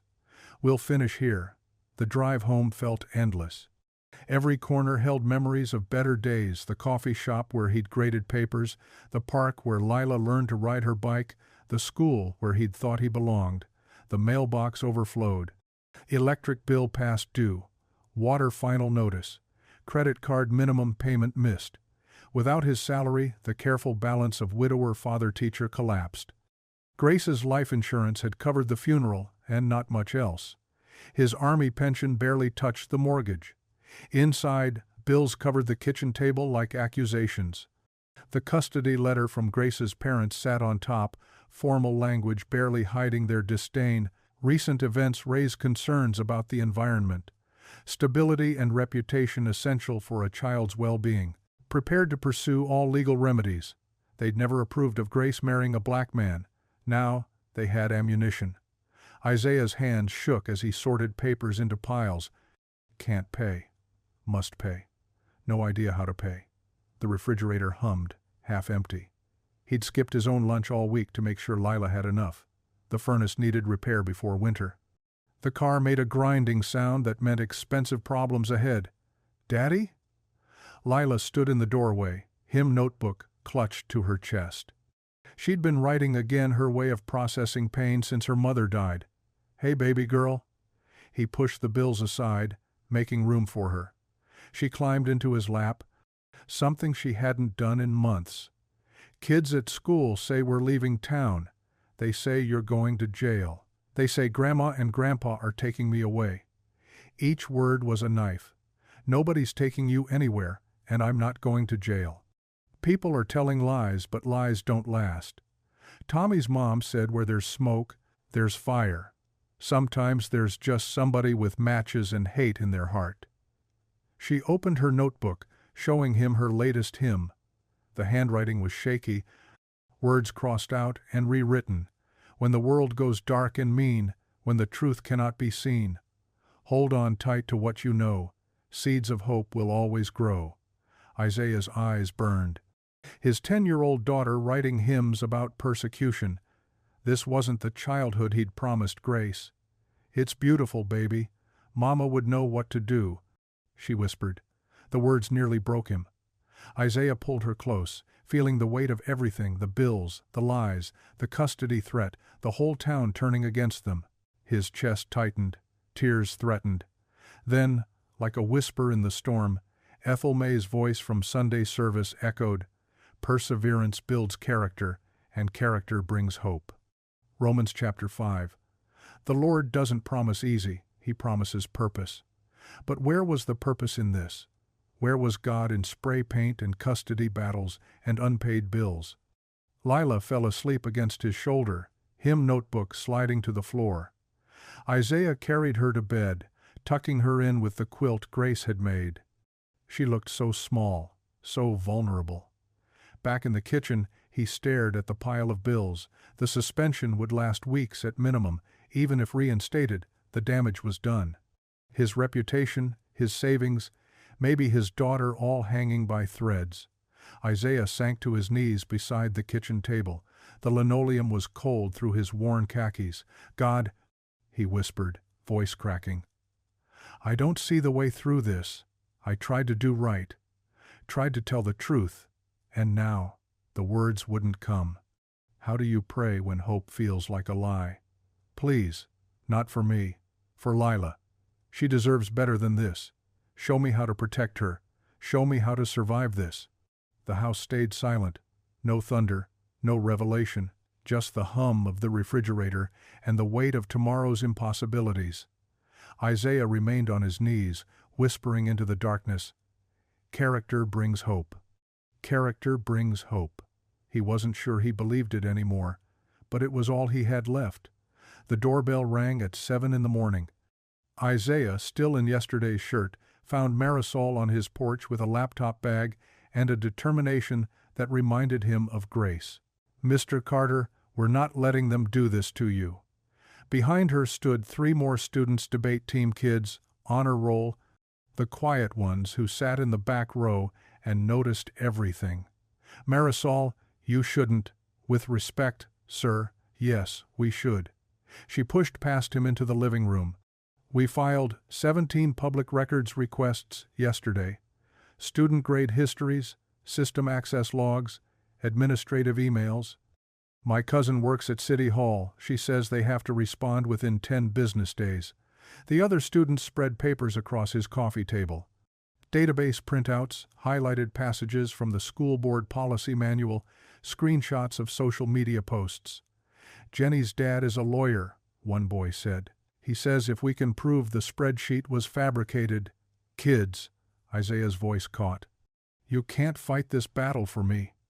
"You fought ours first," Marisol said simply, "when nobody else saw us." By noon, the church basement had transformed into a war room. Seniors hunched over laptops beside teenagers, sharing reading glasses and Wi-Fi passwords. Ethel May directed traffic like a general, assigning teams to different tasks. Group 1, you're on timestamp analysis. Group 2, cross-reference the leaked grades with official transcripts. Group 3, where's my coffee crew? These children need fuel. Aaron arrived after football practice, still in his grass-stained uniform. His father had forbidden him from coming, but here he stood, tablet in hand. "Coach Brindley gave me his login," he said quietly. "Assistant coaches have read-only access to the whole system." Isaiah started to protest, but Aaron was already pulling up screens. "Look, every grade entry has a revision history. Time, date, user ID." His fingers flew across the screen, the dyslexia overlay helping him process the data. "Here's your English class, 3rd period. You entered grades on October 22nd at 4:47 p.m. That's right. I always grade after school." "But look," Aaron zoomed in, "there's another revision, October 29th, 11:43 p.m. That's after you were suspended." The basement went quiet. "User ID?" Marisol asked. "CA 4782. Aaron's face went pale. "Carol Ames. The smoking gun, hidden in plain sight." They worked through dinner, through the seniors' usual bedtime, through Lila falling asleep on a church pew with her hymn notebook as a pillow. Pizza boxes accumulated. Coffee pots emptied and refilled. "Found something," called Mrs. Chen, a retired accountant. "The grades that were supposedly inflated? They're all students with names suggesting minority backgrounds. Martinez, Patel, Washington, Kim." "Pattern targeting," Marisol muttered. Make it look like Mr. Carter played favorites with students of color. Except here's the thing, Aaron said, pulling up another screen. I cross-checked with last year's grades. These same students had similar GPAs with different teachers. Mr. Carter didn't inflate anything, their grades were consistent. Isaiah watched them work, this unlikely army of teenagers and retirees, fighting for truth with laptops and determination. His throat tightened. Mr. Carter. A freshman girl, usually too shy to speak in class, held up her phone. Remember the school's Instagram? They posted about the honor roll 3 weeks ago.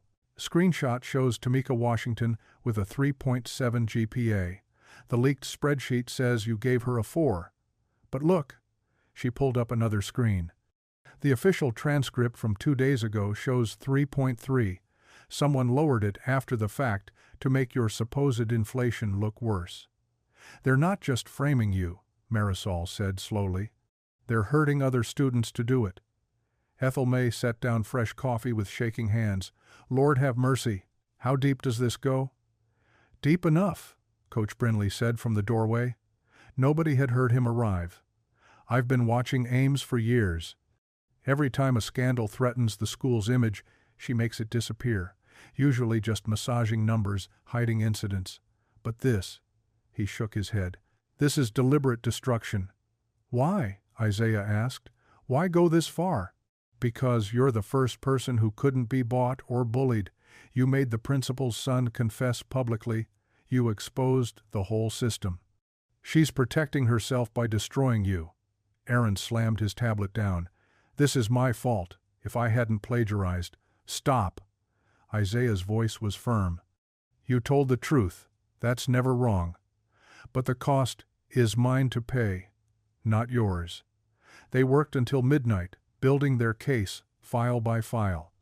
Marisol created a master spreadsheet showing every alteration, every timestamp, every discrepancy. The seniors organized printed evidence into labeled folders.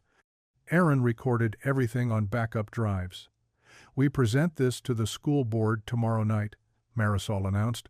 Public comment period, 3 minutes each. We've got 12 people signed up to speak. That's 36 minutes of evidence they can't ignore. They'll try, Isaiah warned. Let them. Ethel May's eyes blazed. We've got truth on our side.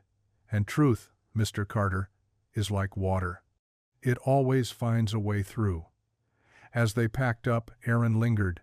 Mr. Carter, win or lose tomorrow, thank you. For seeing who I could be, instead of who I was. The boy left before Isaiah could respond. Alone in the empty basement, Isaiah looked at the boxes of evidence, the coffee-stained tables, the equations still visible on whiteboards. This ragtag group had found what professionals missed or chose to ignore. Hope flickered in his chest, fragile but real. Tomorrow would bring the fight of his life. But tonight, for the first time in days, he believed they might actually win. Friday afternoon, the certified letter arrived. Isaiah's hands trembled as he tore it open, though he'd been expecting it all week. The Board of Education hereby summons Isaiah Carter to appear at a special hearing on Monday, November 6th at 7:00 p.m. He set the letter on the kitchen counter and stared at it. 3 days to prepare for public judgment. Daddy? Lila stood in the doorway, backpack still on. Is that about Monday? It is, baby girl. She dropped her bag and climbed onto the stool beside him. Can I come? It might not be pleasant. People might say harsh things. About you? Yes. Lila pulled her hymn notebook from her pocket, the one she carried everywhere now. Then I need to be there. That evening, the church basement buzzed with preparation. Aaron hunched over his tablet, typing and deleting, typing again. Marisol arranged evidence folders while the seniors practiced their testimonies. 3 minutes each, Ethel May reminded them. Make every word count.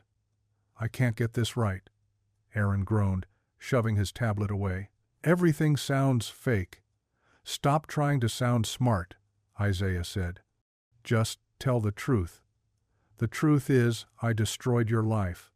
The truth is you found courage when it mattered. Aaron's jaw clenched. If I read this statement, recruiters will drop me. Dad might never forgive me. The whole team will respect you for standing up. Coach Brinley interrupted from the doorway. He'd been coming every night now. Quiet support in a town choosing sides. Real strength isn't on the field, son. It's in that room Monday night. Lila tugged Isaiah's sleeve. Can I say something too? The board doesn't usually let children speak, sweetheart. But I wrote something. She opened her notebook, revealing careful pencil lines. It's short. Just 1 page. Isaiah read it, his throat tightening with each word. Simple sentences, a child's logic cutting straight to the heart. We'll ask, he said. That's all we can do. Marisol looked up from her laptop. Mr. Carter, Superintendent Delgado's calling. Isaiah took the phone, stepping into the hallway. Isaiah. Ruth Delgado's voice was careful. I've reviewed everything your students sent. The metadata, the timestamps, the grade alterations, and I believe you, fully. But the board needs to hear it from witnesses, not just see papers. They need faces, voices, stories. Monday isn't just about clearing your name, it's about changing how this district operates. No pressure, Isaiah said dryly, all the pressure. But Isaiah, you've got an army behind you. I've had 43 emails this week from parents, students, and community members supporting you. That's unprecedented. 43 out of thousands. 43 who aren't afraid to sign their names. That's everything. After she hung up, Isaiah found Aaron in the corner, reading his statement to Mrs. Chen. How's it coming? Aaron's hands shook. I've rewritten it 12 times. Nothing sounds right. Read it to me. Aaron cleared his throat. My name is Aaron Whitaker. I'm 17 team captain, and I plagiarized a paper in Mr. Carter's class. He failed me because it was right. I asked him to keep the failing grade because I needed to learn the lesson. Mr. Carter didn't destroy my future, he saved it. He taught me that integrity matters more than championships, that truth matters more than reputation. If standing here costs me my scholarship, my season, my father's pride, so be it. Some things are worth more than winning. The basement had gone silent. That'll do, Isaiah said softly. That'll do just fine. They practiced until 10 o'clock. Each senior, each student, timing their words, refining their message. Marisol would present the technical evidence. The seniors would speak to Isaiah's character. Aaron would provide the spark of truth that started it all. What about you? Ethel May asked Isaiah. What will you say? I don't know yet. After all this, you don't know? Isaiah watched Lila, curled in a pew, still clutching her pencil as she refined her 1-page speech. Sometimes the best testimony isn't words, it's just showing up. Sunday night after church and supper, Isaiah tucked Lila into bed. Her hymn notebook lay open on the pillow, the speech tucked inside. Daddy, are you scared? Terrified. But you're still going? We're still going. Together. She sat up and hugged him tight. Mama would be proud. Isaiah's eyes burned. She would, of both of us. I've been thinking, Lila said, settling back, about what to call my speech. What did you choose? You can't fail at telling the truth, she smiled, because even if they don't listen, even if nothing changes, we still told the truth. That's not failing. That's winning. Isaiah kissed her forehead, unable to speak past the lump in his throat. Tomorrow, baby girl, we walk into that room together. Whatever happens, we face it together. Promise? Promise. As she drifted off, Isaiah stood in her doorway, watching her sleep. Tomorrow would bring judgment, vindication, or devastation. The evidence was strong, but politics and pride could override truth. Yet looking at his daughter, at her fierce faith in honesty, Isaiah felt his fear transform into something else. Resolve. They would walk into that boardroom tomorrow, teenager and senior, student and teacher, father and daughter. Together. The high school auditorium hummed with tension thick enough to cut. Every seat filled, people lined the walls, and camera phones glowed like fireflies in the dark. Isaiah sat at the witness table, his hands flat against the wood to stop them trembling. Behind him, Lila squeezed between Ethel May and the church seniors, her speech folded small in her pocket. Board President Margaret Chen called for order 3 times before the crowd settled. "We're here to review the suspension of Isaiah Carter and allegations of grade manipulation." Her voice carried over the murmurs.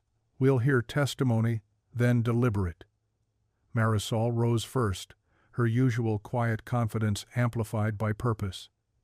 She walked to the podium, stack of papers steady in her hands. "My name is Marisol Vega. I'm 16, first-generation American, honor roll 4 years running." Her voice grew stronger with each word. "Teachers look past students like me every day. We're the ones who don't cause trouble, don't play sports, don't have parents who donate. Mr. Carter saw us. He graded us fairly, not easier because we're minorities, not harder because we're quiet. Just fairly." She spread the papers across the podium. "These are testimonies from 37 students," Mr. Carter taught. "Every single one says the same thing. He held us to high standards because he believed we could meet them. He didn't inflate our grades, he elevated our expectations." The crowd stirred. Margaret Chen leaned forward, reading the testimonies Marisol passed down the board table. Aaron stood next, his Letterman jacket left at home, wearing instead a simple button-down that made him look younger, vulnerable. His father sat rigid in the third row, jaw clenched. "My name is Aaron Whitaker." His voice cracked, and he started again. "I'm the principal's son, team captain, and I'm a cheater." The auditorium held its breath. "I plagiarized because I was drowning, been hiding dyslexia my whole life, too ashamed to ask for help. Mr.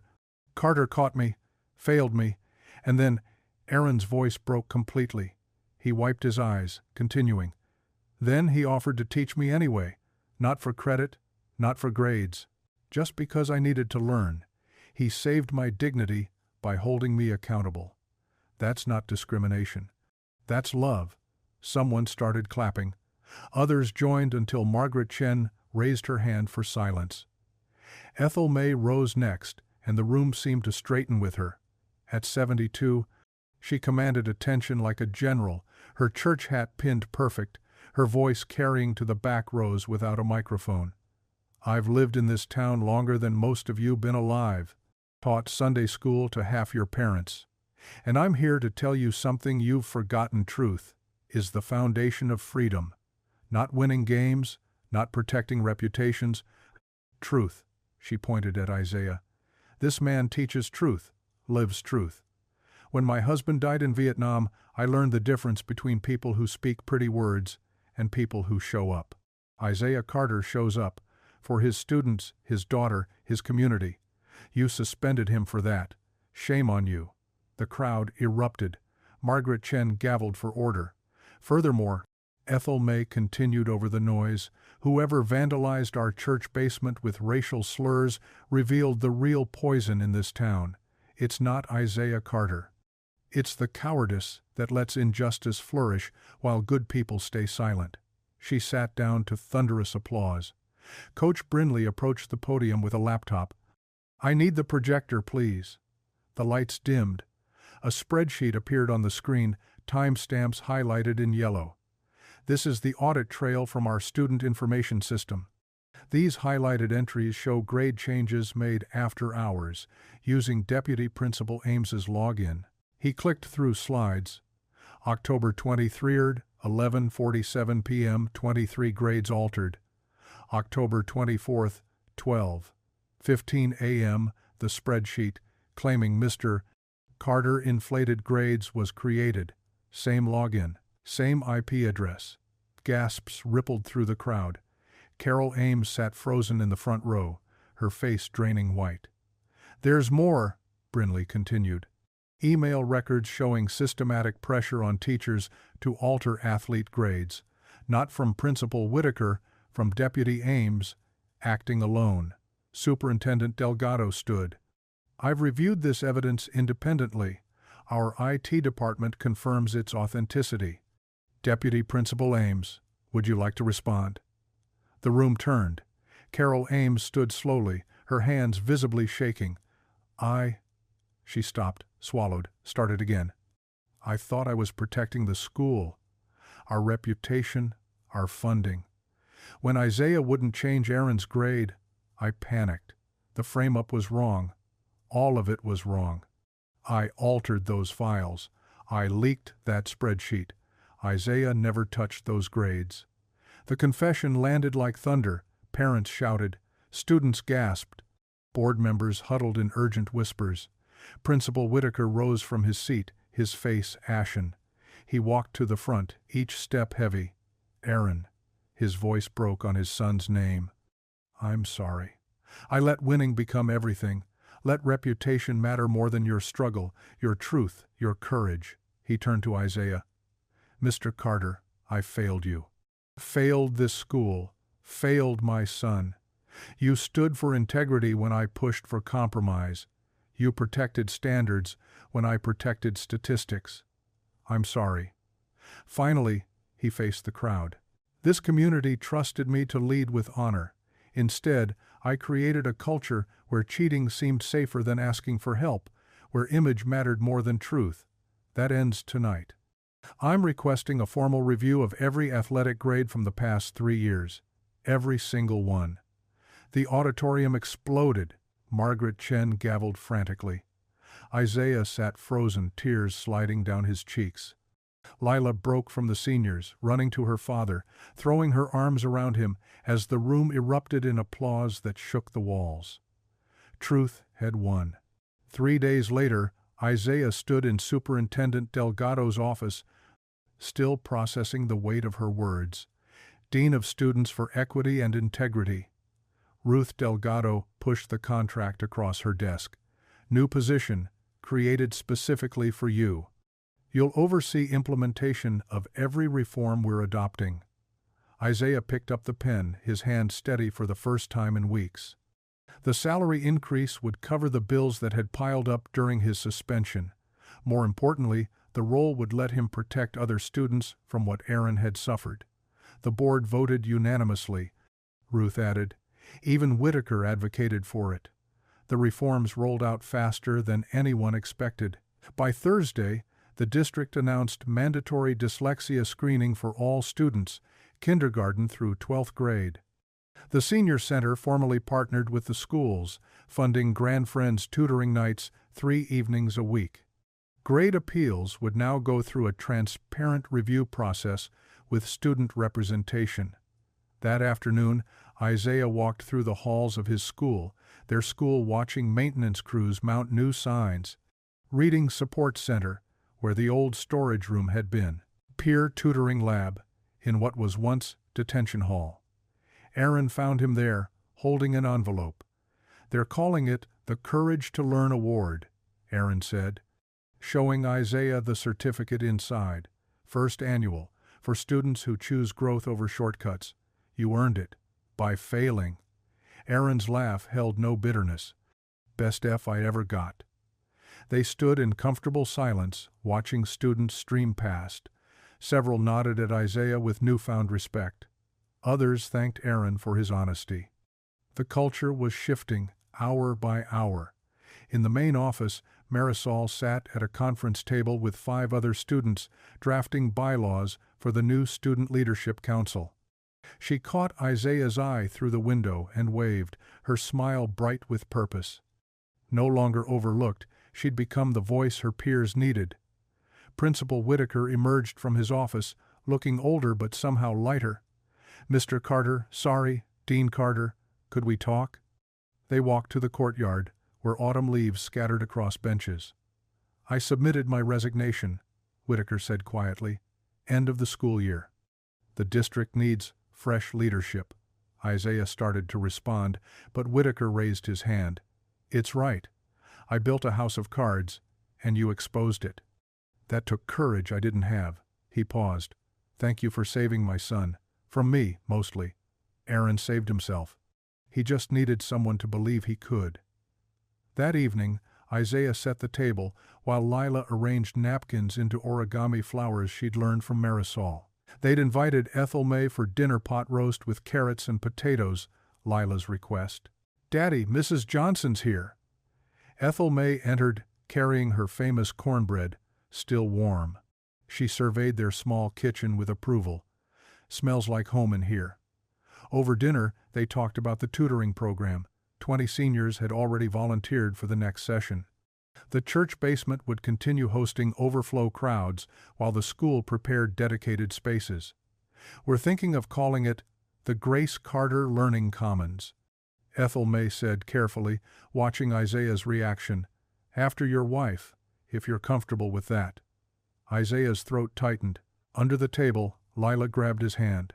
"Mom would love that," Lila said firmly. "She always helped Dad grade papers. She'd be so proud."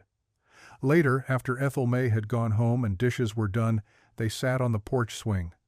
The evening air carried hints of wood smoke from neighboring chimneys. Lila tucked against Isaiah's side, her hymn notebook balanced on her knees. "Daddy, we're okay now, right?" Isaiah pulled her closer. "Yes, baby girl, we're okay." "No." She sat up, looking at him seriously. "We're better than okay. We're like a family for the whole school now. All those kids who need help, the seniors who want to teach, Aaron, Marisol, we're all connected." Isaiah kissed the top of her head, marveling at her wisdom. "When did you get so smart? Must have had a good teacher." They swayed gently, the chains creaking in familiar rhythm. Down the street, porch lights flickered on one by one. Tomorrow would bring new challenges, implementing reforms, healing old wounds, building trust. But tonight, peace settled over Isaiah like a quilt. For weeks, he'd carried the weight of truth-telling, the cost of integrity. His shoulders had ached from the burden of doing right, when wrong seemed easier. Now, watching stars emerge in the darkening sky, he felt that weight lift. "Daddy?" Lila's voice was drowsy. "Can I read my new hymn at church on Sunday?" "Of course. It's about second chances. How God uses broken things to build better things." Isaiah smiled in the darkness. "That's perfect, baby girl." Inside, his phone buzzed with texts. Parents thanking him. Students asking about tutoring. Aaron sending a photo from his reading overlay practice. The community was stirring, awakening to possibilities they'd never imagined. That night, for the first time since Grace died, Isaiah slept without dreams, no anxiety, no replaying confrontations, no defending himself in imaginary arguments. Just deep, healing rest. Peace had replaced the turmoil. Truth had rebuilt what lies had torn down. They were home. 3 weeks later, Main Street transformed into something the town had never seen. Where homecoming banners once celebrated touchdowns and trophies, new signs proclaimed, "Homecoming Festival, learning, growing, together." Booths lined both sides of the street, manned by students and seniors working side by side. Isaiah walked through the crowd with Lila's hand in his, taking in the sight. At the literacy booth, Aaron knelt beside a 7-year-old, guiding small fingers through a reading overlay. The boy's face lit up as letters suddenly made sense. "Mr. C." Aaron called out. "This is Marcus." He just read his first full sentence without stumbling. Marcus beamed, gap-toothed and proud. His grandmother stood behind him, tears streaming down her weathered cheeks. "My grandson's not stupid," she whispered to Isaiah. "He just needed the right tools." "No child is stupid," Isaiah said. "Sometimes we just have to find their way of learning." Further down, Marisol stood at a college prep station, surrounded by first-generation students. She'd created folders with scholarship applications, essay tips, and contact information for mentors. Her parents watched from nearby, their faces glowing with pride their daughter had become. "Next year, I'm applying to state," a sophomore told Marisol. "My parents never went to college, but you showed me it's possible." The church basement entrance was draped with ribbons blue and gold, Grace's favorite colors. A new sign hung above the doorway, "Grace Carter Learning Commons," where every student matters. Ethel May stood at the threshold in her Sunday best, greeting visitors like a proud grandmother. "Come on in. We've got computers, reading nooks, and the best tutors in 3 counties, all free, all welcome." Inside, the transformed space hummed with life. Retired teachers staffed homework stations, veterans helped with history projects. The walls, once scarred by hate, now displayed student artwork and inspirational quotes. In the corner where vandals had sprayed their ugliest words, students had painted a mural, hands of different colors reaching toward books that became birds, flying free. Coach Brinley supervised a group of football players, teaching math through sports statistics.